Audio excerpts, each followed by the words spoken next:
7i2 is equal to a ஸ்கொயரோட வேல்யூவை எடுத்திருக்கேன்.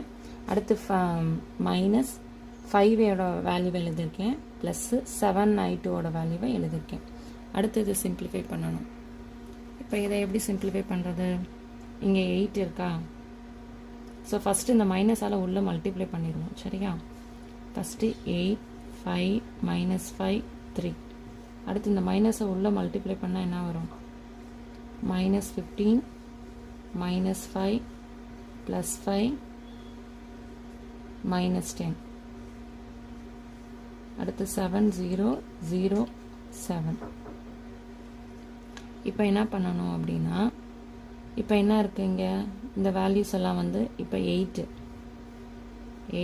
Minus 15 plus 7. அடுத்து 5 மைனஸ் 5 ப்ளஸ் 0. அடுத்து மைனஸ் 5 ப்ளஸ் 5 ப்ளஸ் 0. அடுத்து 3 மைனஸ் 10 ப்ளஸ் 7. இப்போ இதை சிம்பிளிஃபை பண்ணுவோம். சிம்பிளிஃபை பண்ணால் என்ன வரும்? 8 ப்ளஸ் 7 என்னது? 15. இப்போ ப்ளஸ் 15 மைனஸ் 15 என்ன வரும்? 0. அடுத்து மைனஸ் 5 ப்ளஸ் 5 என்ன வரும்? 0 வரும். ப்ளஸ் 5 மைனஸ் 5 என்ன வரும்? 0 வரும். அடுத்து இங்கே பாருங்கள், 7 ப்ளஸ் 3 என்னது? 10. 10 மைனஸ் 10 என்னது? 10. 7 ப்ளஸ் 3 10. 10 மைனஸ் 10 என்னது? 0.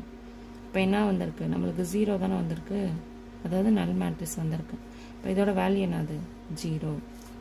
இந்த மேட்ரிக்ஸோட வேல்யூ என்னது? 0. ஸோ நம்மளுக்கு வந்து 0ன்னு கிடச்சிருச்சா? So hence proved.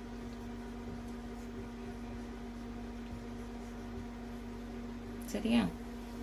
இதை இப்படி கூட எடுத்துக்கலாம், LHS. இது என்னவா இருக்கு? RHS. Hence proved. நல்லா தெரிஞ்சுக்கோங்க. இந்த மாதிரி மேட்ரிக்ஸில் வந்து ப்ரூவ் பண்ண அப்படின்னு கேட்டாங்க அப்படின்னா ரொம்ப ஈஸி தான். ஃபஸ்ட்டு கொடுத்துருக்க மேட்ரிக்ஸை கரெக்டாக எடுத்து எழுதிடுங்க. அதுக்கப்புறமேட்டு இப்போ ஏ ஸ்கொயர்டோ இல்லை ஏ கியூபோ என்ன கேட்டிருக்காங்களோ அதை கரெக்டாக தப்பு இல்லாமல் பண்ணிவிட்டு நீங்கள் கால்குலேஷன் போடுங்க, கரெக்டாக வந்துடும்.